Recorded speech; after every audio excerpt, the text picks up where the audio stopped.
मोदी योगी जब एक हैं तो सेफ हैं की बात करते हैं तो कईयों को अंदर तक हिट करती है बात, कईयों की आंखें खोलती है और इसका इंपैक्ट हाल के हर चुनाव में दिखा भी है।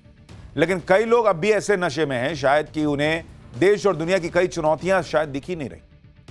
कैसे एक वर्ग फर्जी सेक्युलरिज्म के नाम पर देश के लोगों को भड़काने में लगा है वो उन्हें नहीं दिखता, लेकिन मोदी योगी को दिख रहा है बॉस, और इसी से निपटना उनके लिए बड़ा चैलेंज है, क्योंकि अर्थव्यवस्था को रॉकेट बनाकर ही क्या कर लिया जाएगा अगर देश में आग लगी रहेगी। और कुछ लोग पूरी ताकत लगा रहे हैं मानो कि कुछ भी करके आग तो लगे, क्योंकि आप खुद देखिए इस देश में गजब ट्रेंड चल पड़ा है कि मस्जिद के पास से कोई धार्मिक यात्रा या जुलूस ना निकले, कहीं धार्मिक भावनाएं आहत ना हो जाए। लोगों को लगता है शोभा यात्रा निकले तो उस पर पत्थर चल जाते हैं।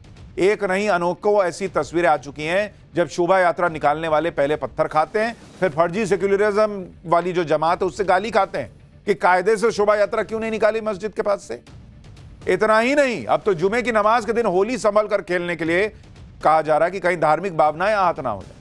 अगर ये कोई कह दे कि होली तो साल में एक बार आती है, नमाज तो पूरे साल होती है, तो पहले होली का त्योहार मन जाने दो, फिर धार्मिक भावनाएं आहत हो जाएंगी।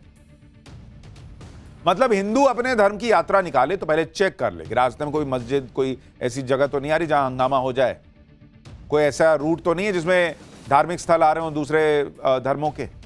और अब तो नया बवाल शुरू हो गया। अब देश की जीत के जश्न पर भी हिंसा भड़क रही है।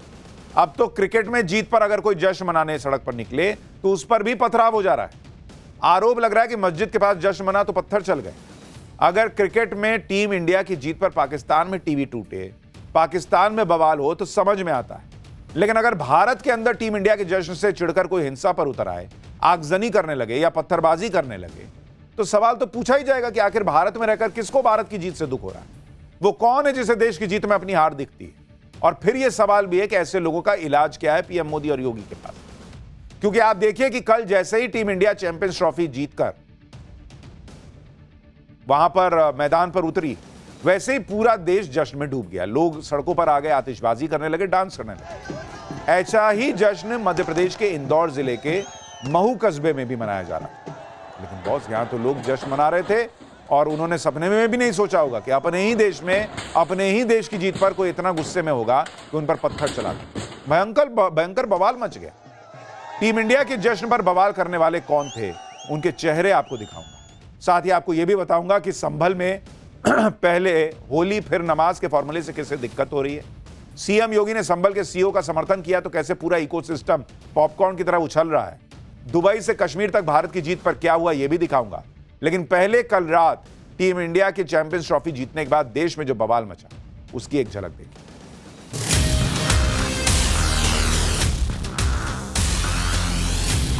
Always, India is the best team in the world right now.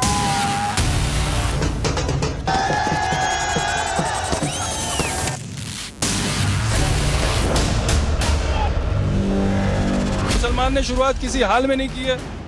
बहुत खुल के मैं बोल रहा हूँ, क्योंकि मैं चश्मदीद हूँ, मैंने अपनी आंखों से देखा है।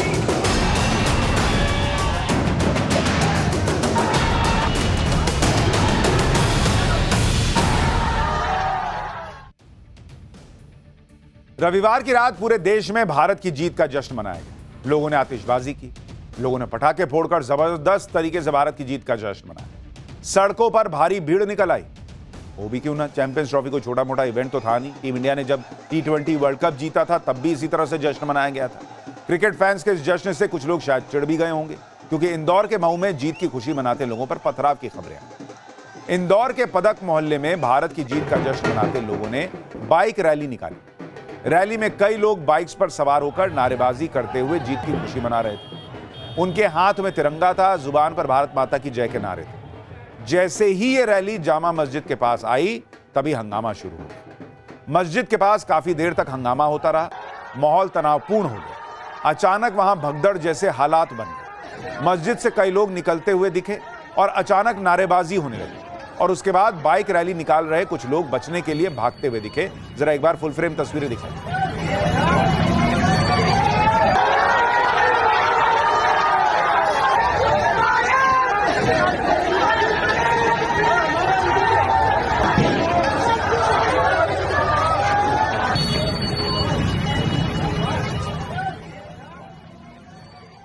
बाइक रैली देखिए निकल रही है और वहीं पर आपको जो है वो लोग दिख रहे हैं मस्जिद के पास से निकल कर आ रहे हैं। बाइक रैली निकाल रहे लोग मस्जिद से आगे बढ़ते हैं और पास ही बने मंदिर के पास तक पहुंचते हैं। तभी दर्जनों लोगों की भीड़ पथराव करना शुरू कर देती है। ये तस्वीर देखिए, पथराव की तस्वीरें हैं। ये तस्वीरें आपको बताएंगी कि किस तरह से लोग वहां पर पत्थरबाजी कर रहे थे। सड़क पर पत्थर ही पत्थर पड़े हुए दिखते हैं। पथराव कर रहे लोगों के चेहरे ढके हुए थे। नारे लगाते हुए ये सभी लोग पथराव कर रहे थे। इन सारी तस्वीरों से पत्थरबाजी करने वालों की पहचान अब पुलिस कर रही है। ऐसा लग रहा है जैसे पत्थर फेंकने का कंपटीशन चल रहा हो।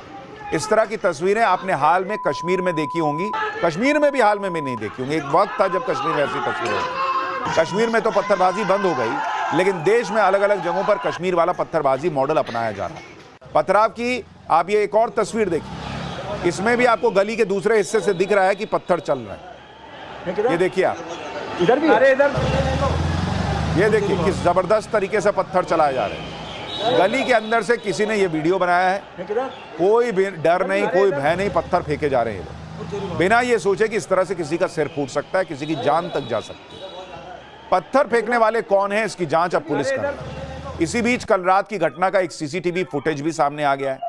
ये सीसीटीवी फुटेज मंदिर के ठीक सामने दुकान में लगा हुआ था।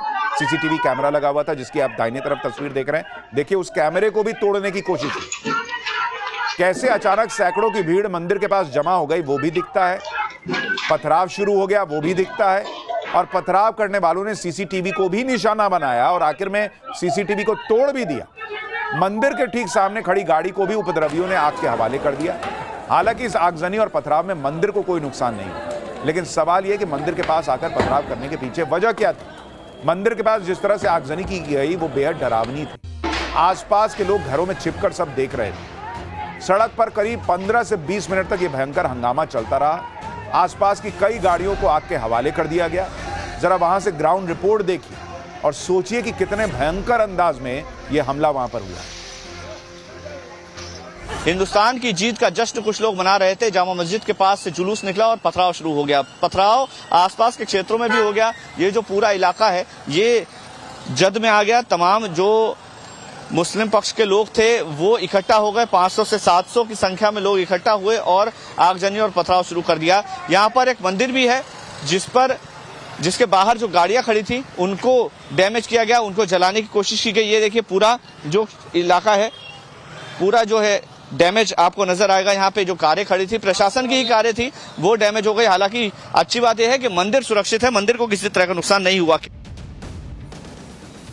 मध्य प्रदेश की पुलिस इस पूरी घटना की अब जांच कर रही है, लेकिन इसी बीच जिस मस्जिद से पथराव होने का आरोप लग रहा है वहां के काजी गजब का तर्क देने सामने आए। उनका कहना है कि मस्जिद के पास जुलूस निकल कैसे गया। क्या इसकी परमिशन ली थी जुलूस ने कि भाई टीम इंडिया की जीत मनाने के लिए हम लोग जो है वो बाइक रैली निकाल रहे हैं। शहर काजी ने इस हिंसा का पूरा दोष जीत सेलिब्रेट करने वाली भीड़ पर डाल दिया। लेकिन जब उनसे पूछा गया कि क्या मुस्लिम समुदाय की तरफ से पत्थरबाजी की गई थी तो कहने लगे कि जब वहां से हुआ तो यहां से भी होगा। एक बार सुनिए कल रात हिंसा के बाद शहर काजी मोहम्मद जाबिर क्या कह रहे हैं। तरावी की नमाज चल रही थी, उसी बीच में जुलूस यहाँ से शोर शराबा करते हुए निकला और जब तक हम नमाज से फारिग होते जब तक यहाँ शायद जुलूस का आखिरी हिस्सा बचा हुआ कुछ होगा, नमाज के लिए नमाज से फारिग होकर निकल ही रहे थे तो किसी ने बम अंदर की तरफ फेंका। सुतली बम था वो और उससे पूरा धुआं उठा और पूरी सिचुएशन क्रिएट हो गई और सारे लोग पैनिक हो गए। इस तरह फिर वो बात बढ़ती चली गई। फिर क्या हुआ? बस कुछ नहीं, बस मेरा तो कहना यह है कि मुझे समझ में ही नहीं आ रहा है कि ये जुलूस आखिर निकला कैसे और दूसरी बात इस रूट से कैसे निकला। तो ये निकल सकता है जुलूस के लिए वो नहीं, लेकिन किन लोगों ने परमिशन ली थी? क्या बिना परमिशन के निकलता? आप लोगों की तरफ से पथराव हुआ वो तो फिर होना ही था, फिर क्यों नहीं होगा? शुरू ही उधर से हुआ है तो फिर पब्लिक तो पब्लिक है, जनता तो जनता होती है। कितने लोग? इनके हिसाब से इन्होंने कुछ नहीं किया। उधर से किसी ने सुतली बम फेंक दिया, उसके बाद उधर से पत्थर चलने शुरू हो गए और इनको जवाबी कार्रवाई करनी पड़ी। भाई इनका लॉजिक ही अजब है कि जुलूस मस्जिद वाले रूट से कैसे निकला, बिना परमिशन के कैसे निकला। क्यों आप जब जुमे की नमाज के लिए निकलते हैं, इतने सैकड़ों हजारों लोग जुमे की नमाज के बाद बाहर निकलते हैं तो परमिशन लेके निकलते हैं, पुलिस से जाके पूछते हैं। भर देश में कल टीम इंडिया जीती तो उसके बाद जुलूस निकला, लोग निकल गए सड़क पे, तो पहले जाते रात में 9:45 बजे इंडिया जीती, 10 बजे तक सेलिब्रेशन देखे ग्राउंड पे और उसके बाद जाते पुलिस के पास कि सर हमको परमिशन दीजिए, रात में 12 बजे सेलिब्रेट करने निकलते। और किसी रूट में अगर मस्जिद आएगा तो वहां लोग जो है वो सेलिब्रेट नहीं करेंगे। ये क्या बात हो गई बॉस, कि इस रूट से कैसे जुलूस निकल गया? देश की जीत के जश्न पर जुलूस निकालने में किसी को क्या दिक्कत है भाई? और क्या जिस रूट पर मस्जिद होगी वहां देश की जीत का जश्न नहीं मनेगा क्या? इनका लॉजिक ये है क्या? इतना सारा सीसीटीवी फुटेज है, सुतली बम फेंक दिया, उसका फुटेज कहां है? उसका कोई वीडियो है? अच्छा एक बात और, जीत सेलिब्रेट करने निकली भीड़ को पहले रात को पुलिस से जाकर परमिशन लेनी चाहिए थी, तब जीत सेलिब्रेट करने निकलना चाहिए था। लेकिन ये जो ताबड़तोड़ पत्थर चल जाते हैं यार घटना के बाद, उन पत्थरों को रखने की कोई परमिशन लेनी पड़ती है कि नहीं लेनी पड़ती, कि वैसे ही रख सकते हैं और चला सकते हैं? भीड़ अचानक आ गई, जश्न मनाते मनाते ये तो समझ में आ सकता है कि चलो भाई पब्लिक निकली, बोली हम सेलिब्रेट करते, चल भाई तू भी चल निकले, और बीच में एक जगह पे मस्जिद पड़ गई। लेकिन अचानक से पत्थर कैसे आ गए भाई? ये हर बार इतने सारे पत्थर अचानक से कैसे आ जाते हैं? हर बार ऐसी घटनाओं में पत्थर प्रकट कहां से हो जाते हैं? हालांकि मध्य प्रदेश पुलिस अभी हिंसा की जांच कर रही है, लेकिन शहर काजी ने पहले ही मस्जिद और मुसलमान समुदाय को खुद को क्लीन चिट देते हुए कह दिया कि पथराव तो हिंदू समुदाय की तरफ से किया। जैसे हर बार शोभा यात्रा में होता है कि शोभा यात्रा करने वाले पत्थर चला रहे थे, इसलिए आपको वीडियो में फिर वही शोभा यात्रा वाले जो है वो गाली खाते हुए और मार खाते हुए दिखते हैं। एक बार सुनिए, फिर आपको बताऊंगा कि क्या हिंसा के पीछे कोई सोची समझी साजिश थी कि नहीं। कि शुरुआत उपद्रवी लोगों की तरफ से हुई जो हिंदू समाज से थे। एक बॉटम लाइन मेरी, क्योंकि मैं उसका चश्मदीद हूं। हो जाएगा, मुसलमान ने शुरुआत किसी हाल में नहीं की है, बहुत खुल के मैं बोल रहा हूं, क्योंकि मैं चश्मदीद हूं, मैंने अपनी आंखों से देखा है। आप चश्मदीद हो गए तो भगवान हो गए? पहले तो आपको चश्मा लगा हुआ, हो सकता है रात के अंधेरे में ठीक से ना दिखाओ। और आपके चश्मदीद होने से क्या होता है? ये जो तस्वीरें गवाही दे रही हैं, जिसका रिकॉर्ड है, आप तो बोलने को कुछ भी बोल सकते हैं। शहर काजी मोहम्मद जाबिर का कहना है कि क्योंकि वो हिंसा के चश्मदीद हैं, इसलिए वो जो बोल रहे हैं वो सच बोल रहे हैं। लेकिन हिंसा में जो लोग घायल हुए हैं, जिन्हें पत्थर लगे हैं, जिनका सिर फूटा है, वो चश्मदीद नहीं है। उनका कहना है कि वो मस्जिद के अंदर पटाखे क्यों फेंकने लगे भाई? वो तो अपना जश्न कर रहे थे, जुलूस निकाल रहे थे, और मस्जिद के पास भारत माता की जय और वंदे मातरम के नारे लगाते हुए जा रहे थे, जो भर रास्ता चल रहा था। भाई इंडियन टीम जीती तो लोग वंदे मातरम के नारे लगाएंगे ही, भारत माता की जय के नारे लगाएंगे ही। इस पर मस्जिद के अंदर से कुछ लोग आए और बवाल करने लगे। ये जो वहां पर घायल हुए वो लोग कह रहे हैं। आप सुनिए कि इस हिंसा में घायल चश्मदीद क्या बयान दे रहे हैं।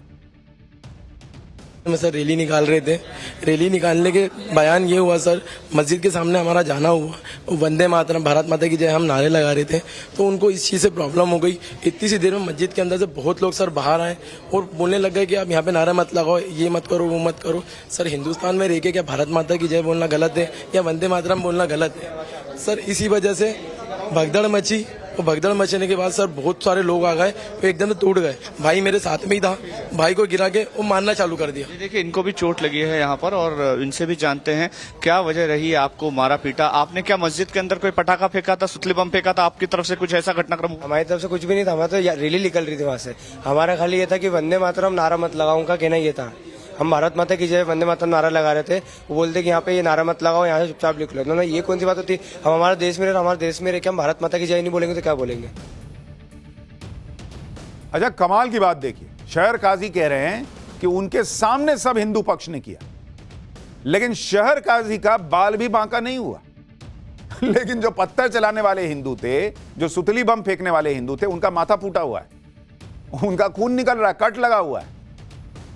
जो पत्थर चला रहा था शहर काजी के मुताबिक वो घायल है, और जिस पे पत्थर चल रहा था वो सीना तान के बता रहा कि मैं चश्मदीद हूं, मैंने बोल दिया, इन्हीं लोगों ने किया है तो कह दिया तो कह दिया। अरे बॉस पब्लिक को नहीं दिख रहा है। इंदौर के मऊ में सिर्फ एक जगह नहीं बल्कि कई जगह एक साथ हिंसा बढ़ गई। कहीं कारों में तोड़फोड़ की गई, कहीं दोपहिया वाहनों को जला दिया गया, कहीं दुकान को आग लगाने की कोशिश, कहीं घरों के शीशे तोड़ दिए। इंदौर के मऊ में जो हिंसा हुई इसके पीछे भी साजिश की बात कही जा रही है। आप देखिए हिंसा की रात कैसे अचानक से मऊ में पत्थरों की बारिश होने लगी। हिंसा के बाद सड़क पर पत्थर ही पत्थर दिखते हैं। बीजेपी विधायक उषा ठाकुर ने हिंसा के पीछे साजिश की आशंका जताई। मस्जिद में पहले सुतली बम फेंकने के आरोप को भी बीजेपी विधायक ने खारिज किया, कहा कि अगर ऐसी कोई घटना हुई है तो उसका वीडियो दे दीजिए। एक बार बीजेपी विधायक ने क्या कहा सुनिए, फिर बताता हूं कि क्या हिंसा के दोषियों के घर पर बुलडोजर चलाने की तैयारी हो रही है। अल्पसंख्यक समाज के बस्तियों से भयंकर पथराव, पहले तो जानबूझ के रास्ता डाइवर्ट किया, जिस रास्ते से जा रहे थे वहां एक 2-3 बाइक खड़ी कर दी, तो मजबूरन या रैली वालों को दूसरी जगह से जाना पड़ा। और जैसे ही अंदर गए, भयंकर पथराव, और ये सुनियोजित षड्यंत्र था। जैसे इधर ये होता है, ऐसी 15 जगह एक साथ घटना कि वहां के डीपी में आग लगा दी, वहां के जितने सीसीटीवी कैमरा थे उनको फोड़ दिया कि कोई प्रमाण ना मिले। तत्काल तो इतने पत्थर किसी को भी नहीं मिल सकते। यही बात तो हर बार पब्लिक कहती है, ये हर बार पत्थर कैसे प्रकट हो जाते हैं। भीड़ आ गई, शोभा यात्रा आ गई, अचानक से उसने हमला कर दिया, नारे लगा दिए, ये कर दिया, वो सब अचानक होता है, लेकिन फिर एकदम से पत्थरों का अंबार कहां से आता है ये किसी को नहीं पता चलता। मऊ के पदक मोहल्ले में जिस तरह से जश्न मनाते फैंस पर हमला किया गया, पथराव किया गया, उससे वहां के स्थानीय निवासी बेहद नाराज। पथराव से कई लोगों की संपत्ति को नुकसान हुआ। अब लोग डिमांड कर रहे हैं कि जिन लोगों ने यह सब किया है उनके घरों पर बुलडोजर चलाओ। स्थानीय लोगों का यह भी कहना है कि इलाके में कुछ लोगों ने सड़कों का अतिक्रमण कर रखा है। ये लोग यहां बाहर से आकर बसे हुए हैं, सभी की पहचान करो, जिसने नुकसान किया है उसी से नुकसान की भरपाई करवाओ। सर हमारी मांग ये है कि हम लोगों का नुकसान हुआ है, हम ये चाहते हैं कि जिनके अवैध घर बने हुए जो ये हरकतें करते हैं उनके घरों पर बुलडोजर चलना चाहिए। क्या टारगेट सिर्फ मंदिरों 2 घरों को ही करा कि सामने कोई भी दूसरा पक्ष खड़ा ही नहीं था, सिर्फ मुस्लिम खड़े थे और वहां से पत्थर फेंके उन्होंने, और इधर कोई भी नहीं था। अवैध को चिन्हित करो, जो अवैध रह रहे हैं इधर रह रहे हैं, अवैध पूरा बना हुआ है। अच्छा, मेरा तो पूरा बचपन यही निकला है। यहाँ पर पहले बड़े बड़े रोड हुआ करते थे, लेकिन यहाँ इतना अवैध कर लिया है। पत्थरों के घर उन बने हुए, पत्थरे उनके घर बने हुए, और वहीं से सबने पत्थरबाजी भी करी है। जिन्होंने ये नुकसान करा है उनसे वसूली होए। सर हमारी मांग ये है कि हम लोगों का नुकसान हुआ है, हम ये चाहते हैं कि जिनके अवैध घर बने हुए जो ये हरकतें करते हैं उनके घरों पर बुलडोजर चलना चाहिए। क्या टारगेट सिर्फ मंदिरों 2 घरों को ही करा कि सामने कोई भी दूसरा पक्ष खड़ा ही नहीं था, सिर्फ मुस्लिम खड़े थे और वहां से पत्थर फेंके उन्होंने, और इधर कोई भी नहीं था। अवैध को चिन्हित करो, जो अवैध रह रहे हैं इधर रह रहे हैं, अवैध पूरा बना हुआ है। अच्छा, मेरा तो पूरा बचपन यही निकला है। यहाँ पर पहले बड़े बड़े रोड हुआ करते थे। इंदौर के मऊ में रात भर मचे बवाल के बाद सुबह हिंसा के सबूत सड़क पर दिखे। कहीं गाड़ियों के शीशे टूटे हुए थे, कहीं दोपहिया वाहन जले हुए थे। उपद्रवियों को जो दिखा उसको उन्होंने निशाना बनाया। इस हिंसा की चपेट में जिन लोगों को नुकसान हुआ वो अब इंसाफ की मांग कर रहे हैं। आप उस परिवार को भी सुनिए जिनके घर पर करीब 2 घंटे तक पथराव होता रहा। हमले में परिवार की एक महिला घायल हुई है। इन महिलाओं का कहना है कि अल्लाहू अकबर के नारे लगाते हुए भीड़ आई और भड़काऊ नारे लगाने लगी और पथराव किया।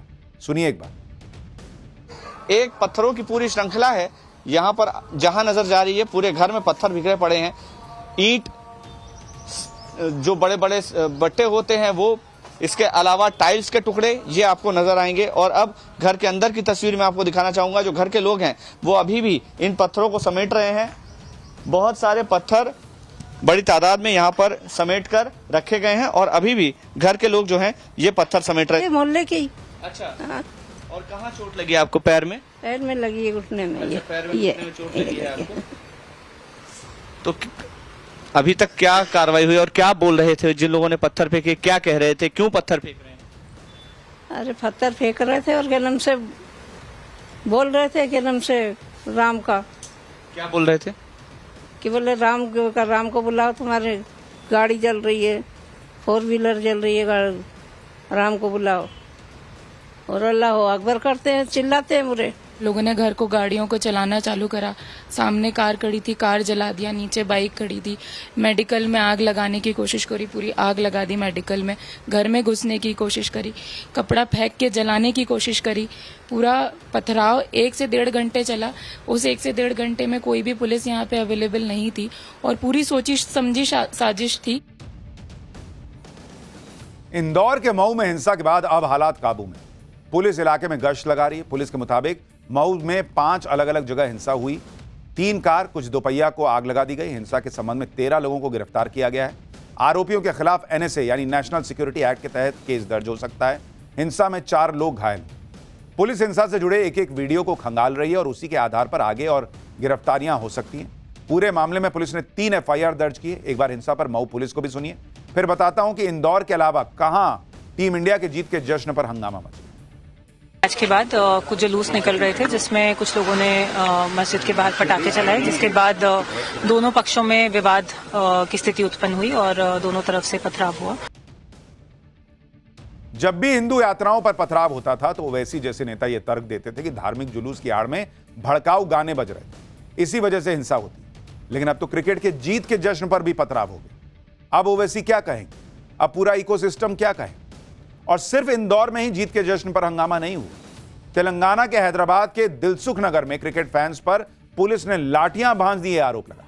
बीजेपी ने वीडियो सोशल मीडिया पर शेयर करते हुए कांग्रेस पर आरोप लगा। बीजेपी का कहना है कि कांग्रेस शासित तेलंगाना में भारतीय टीम की जीत का जश्न मना रहे फैंस पर पुलिस ने लाठियां बरसा दी। कांग्रेस किसे खुश करने के लिए यह सब कर रही। दिलसुख नगर में इंडियन टीम की जीत की खुशी में सैकड़ों लोग जमा हो गए थे, तभी पुलिस ने उन सभी को जाने के लिए कहा और उसके बाद पुलिस ने लाठी से फैंस की पिटाई कर दी, आरोप लगा। तेलंगाना में तो पुलिस ने फैंस को भारतीय टीम का जश्न मनाने से भी रोक दिया। तेलंगाना के करीमनगर की ये तस्वीरें देखिए, हाथों में तिरंगा लेकर लोग भारतीय टीम की जीत का जश्न मना रहे थे, जीत को सेलिब्रेट कर रहे थे, तभी पुलिस के जवान आकर लोगों को जाने के लिए कहते हैं। इसी को लेकर बीजेपी आरोप लगा रही कि कांग्रेस तुष्टीकरण कर रही है। कांग्रेस ने खेल के मैदान को भी राजनीति का अखाड़ा बना दिया। इंदौर से लेकर तेलंगाना तक भारतीय टीम की जीत से खुश होने की जगह कुछ लोग नाराज क्यों, चिड़े हुए क्यों हैं, ये लोगों को समझ में नहीं आता। जबकि आप ये देखिए कि चैंपियंस ट्रॉफी का फाइनल दुबई में हुआ, जो एक मुस्लिम देश है, इस्लामिक देश है, लेकिन वहां भी भारतीय टीम की जीत का जश्न धूमधाम तरीके से मना। स्टेडियम के बाहर निकलकर फैंस ने जमकर सेलिब्रेट किया, कोई पत्थर नहीं चला दुबई में। टीम इंडिया के लिए नारेबाजी हुई, कोई पत्थर नहीं चला दुबई में। इतना ही नहीं, दुनिया की सबसे ऊंची इमारत बुर्ज खलीफा की टीम पर भी टीम इंडिया की जीत के रंग में, वो पूरी बुर्ज खलीफा में देखिए फोटो चल रहा है टीम इंडिया। किसी की भावनाएं वहां आता नहीं हो, यहां पत्थर चल जाता है। बुर्ज खलीफा पर टीम इंडिया को मुबारकबाद देने वाले संदेश दिखाए गए, यानी दुबई में क्रिकेट फैंस के जश्न से किसी को दिक्कत नहीं। और जिस देश ने चैंपियंस ट्रॉफी जीती, उसी देश में जश्न मनाने पर हंगामा हो जाता है। टीम इंडिया की जीत की खुशी में कश्मीर में भी लोग जश्न मना रहे हैं। वो कश्मीर जहां दशकों तक पाकिस्तान अपने एजेंट्स के जरिए सांप्रदायिक जहर घोलता रहा, जहां पाकिस्तान के बहकावे में आकर कई युवा आतंकवाद की तरफ चले गए, जहां के युवाओं की पहचान ही हाथ में हथियार या पत्थर बन गई थी, उसी कश्मीर के युवा टीम इंडिया की जीत का जश्न मना रहे थे, आतिशबाजी कर रहे थे। तो ये भी एक तस्वीर है।